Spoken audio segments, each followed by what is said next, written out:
ఒక అమ్మాయి జుట్టు కత్తిరించారు మీరు కాలేజ్‌లో. ఓకే.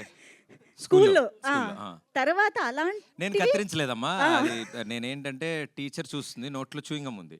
ఎక్కడ అతికిచ్చాలో తెలియక ముందు బెంచ్‌లో అమ్మాయి ఉంటే అమ్మాయికి అంటించేసాను జుట్టుకి. ఆ! జుట్టుకి అంటించేసి కప్పేసాను కనపడకుండా ఎవరికీ. హ్మ్. తర్వాత అమ్మాయి ఇంటికెళ్ళాక కట్ దువ్వడం కుదరక చేసుకోవాల్సొచ్చింది. నెక్స్ట్ డే నా హెయిర్ స్టైల్‌లో వచ్చిందామ. మొత్తానికి తీసేశారు. ఆ! ఆహ్, సో, అలా అది ఇంకెప్పుడు చేయలేదు గానీ, అలాంటివి చాలా చేశారని అమ్మ చెప్పారు కాబట్టి, యాహ్! ఆ! అలాంటి ఇంకో పని చెప్పాలి మాకిప్పుడు. అలాంటిది ఇంకోటా? ఆ! కూర్చో ఆ! అమ్మ, అమ్మ, అమ్మ మా అమ్మని అడిగితే మొత్తం మీ చెప్పేస్తా. మైక్ కట్ చేయండి ప్రదీప్ గారి మైక్. అమ్మ రండి. చెప్పండమ్మా. హలో. హలో. యాహ్! మంచి పని చేస్తుందమ్మా. మనకి వినపడదు వాళ్ళకి వినిపిస్తది. అక్కడ స్కూల్లో చదువుకునేటప్పుడు ఆయన దగ్గర ఖాళీ జాగాలు ఉంటూ ఉండేవి. ఆ! క్రికెట్ ఆడతా అని అందరినీ పట్టుకొచ్చి ఆ పక్కనున్న కార్లు గ్లాసుల మీద రాళ్ళు వేయడం బాల్ వేయడం అలా వేసేస్తే ఇరిగిపోతే వాళ్ళందరూ మా ఇంటికి వచ్చేవాళ్ళు. ఆ! మా అబ్బాయి ఒక్కడే ఆడాడా ఇంకా 10 మంది మా మమ్మీ రెబలిష్‌గా టీమ్ అంటే 11 మంది ఉంటారు. మీరు 11 వాళ్ళ ఇంటికి వెళ్ళరండి ముందు. దాని తర్వాత చాలా క్లారిటీ. అలా ఉండేవి. అయ్యో. ఓకే. అయితే ఇప్పుడు డైరెక్ట్‌గా రీజన్ నంబర్ 30కి వెళ్ళిపోదాం. ఆ! ఓకేనా? Good girl. అనిపిస్తుంది మీకు. రీజన్ నంబర్ 30 ఏం చెప్పారు మీరు? తొందరపడి గుడ్ గర్ల్ అన్నారు ఆయన. యాహ్! ఆ! So yeah! ఇప్పుడు యాహ్! ఇంతకీ 30th trailer reason. Launch mummy వచ్చి చేశారు కాబట్టి అదే మాట మీద నిలబడుతున్నారా లేదా? అయ్యో! డెఫినెట్‌లీ అండి. అమ్మ చెప్పారు కదా! రీజన్స్ ఏం అవసరం లేదు. నేను ఆవిడ కొడుకుని అదే పెద్ద రీజన్. అమ్మ ఇప్పుడు ఆ రీజన్‌ని అది ఉంది. అది ఉందా? నువ్వు ఉండవమ్మా నువ్వు నేనేదో ఒప్పించి తీసుకొని ఇక్కడికి ఏం రావక్కర్లేదు. ఒక చిన్న వీడియో చేస్తే చాలు అని చెప్పి ఆవిడ చేత వీడియో చేపించా. వీడియో అయిపోయాక వీడియో చాలా బాగుందమ్మా. నువ్వే లాంచ్ చేయాలని చెప్పి మళ్ళీ ఇక్కడ తీసుకొచ్చా. ఆ! యాహ్! ఓకే. నిన్నటి నుంచి ఒకటే ఫోన్‌లో ఆవిడకి పాపం నేను చెప్పాను ఒక మేనేజర్ ఒక అసిస్టెంట్‌ని ఇస్తాను మా అమ్మకి. ఫోన్లు మెసేజ్లు. బట్ వెరీ వెరీ హ్యాపీ అమ్మ మీరు ఇక్కడికి రావడం. సో ఆ వీడియో చూసినా ఇప్పుడు మీ మాటలు చూసినా కూడా అమ్మకి మీ గురించి అణువణువు తెలుసు ఆ? అని అర్థమైపోతుంది. యా కాబట్టి ఇప్పుడు అమ్మ గురించి మీకెంత తెలుసో మేము తెలుసుకోవాలనుకుంటున్నాం. అయ్యో. అయ్యయ్యో! చిన్న ఇదిగో నేను బాగా చెప్తాను నువ్వు కూడా బాగా చెప్పాలి. ఓకే. ఓకే. డన్. డన్. ముందే ఇలా డీలింగ్స్ చేసేసుకుంటే మేము ఇంట్లో బెస్ట్ లేదు ఫ్రెండ్స్ వెరీ తోడుగా very very simple basic questions అడుగుతా. ఓకే. అమ్మకి ఇష్టమైన ఫేవరెట్ కంఫర్ట్ ఫుడ్ అంటే ఏంటి? ఫుడ్డా? ఫుడ్. మినపట్టు.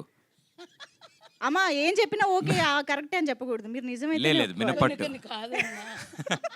మీకోసం కొన్ని కాదనమంటే అంటారంట. అది అబద్ధం అవుతుంది. ఈ విట్టినెస్ అంతా ఎక్కడి నుంచి వచ్చిందంటే అర్థమవుతుంది మాకు. యా. అమ్మ సో మినపట్టు కరెక్టేనా? అమ్మకి చాలా ఇష్టము. అది నాకు తెలుసు. 30 days తింటే కావాలి. అవునా? ఓ మమ్మీకి మినపట్టు ఇష్టమని నాకు ఎలా తెలుసు అంటే నాకు అస్సలు ఇష్టం లేని ఐటమ్ అదొకటే. మమ్మీకి చాలా ఇష్టమైన ఐటమ్ అది. అండ్ ఎప్పుడైనా మాకంటే ఎక్కువ మా చుట్టుపక్కల వాళ్ళకి తెలుసు మినపట్టు గురించి. మా అమ్మ ప్లేట్లను తేగానే ఆ టెలిఫోన్ కిటికీలను డిస్క్ త్రోలకి అనేదాన్ని. వాళ్ళందరూ మేడల మీద ఉండేవి అట్లు. వాళ్ళు చెప్పేవాళ్ళు మీ ఇంట్లో అట్లు వండితే వండారు. మా మేడలు క్లీన్ చేసుకోలేకపోతున్నాం. మీ అబ్బాయికి ఇంకెంతకంటే పెట్టకండి అనేవాళ్ళు.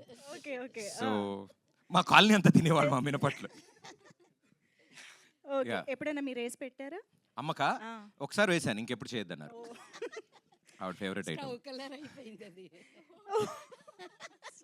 స్టవ్ కలర్ అయిపోయింది.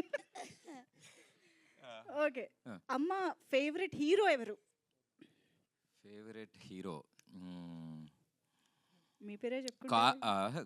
కాలేజ్ రోజుల్లో అమ్మ బుక్లో కమల్ హాసన్ గారు ఫోటో పెట్టుకునేవాళ్ళంట. చాలా బాగా ఇష్టం అమ్మకి గారికి కమల్ హాసన్ గారు. సో ఆ జనరేషన్ ముందు చిన్నప్పుడు శోభన్ బాబు గారు, ఓ తర్వాత కాలేజ్ డేస్కి వచ్చాక మరో చరిత్ర 12 times చూసి 12 టైమ్స్ మరో చరిత్ర ఆ 12 టైంలో. times.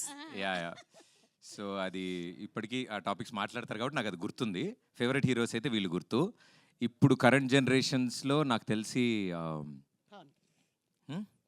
పవన్ కళ్యాణ్. కళ్యాణ్ గారి సినిమాలు బాగా చూస్తారు. అమ్మకి చాలా సరదా ఇష్టం. Wow Yeah, wow. yeah. So అప్పటి నుంచి ఇప్పటిదాకా బాగా ఫాలో అయ్యారు మీరైతే.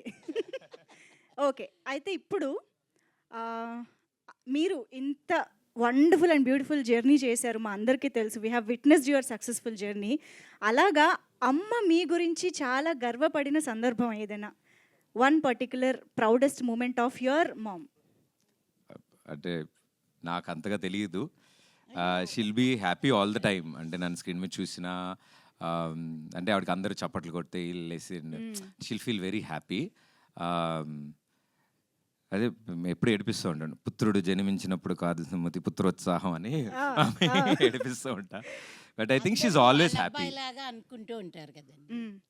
బట్ ఎనీ వన్ మూమెంట్ ఎప్పుడైనా షేర్ చేసుకున్నది యా, చాలా ఎప్పుడు, ఏ సందర్భం అమ్మ? అందరూ వాళ్ళ అబ్బాయి అనుకుంటారు, వాళ్ళ ఇంటి అబ్బాయి అనుకుంటారు, షోస్ అన్నీ చూసి అవును. వాళ్ళందరూ అంత హ్యాపీగా ఉండండి, మనకు కూడా హ్యాపీగా అనిపిస్తుందిగా. నైస్. నిజంగానే ప్రదీప్ గారు అంటే ప్రతి ఒకసారి నన్ను వాళ్ళ డాడీని తీసుకెళ్ళాడు, నంది అవార్డు కూడా వచ్చింది. అవును అవును నంది అవార్డ్కి వెళ్ళి తీసుకున్నప్పుడు yes. బ్యూటిఫుల్. అఫ్ కోర్స్ నాకు తెలుసు లెక్కలేనన్ని ఉండే ఉంటాయి ఇంత అద్భుతమైన జర్నీలో.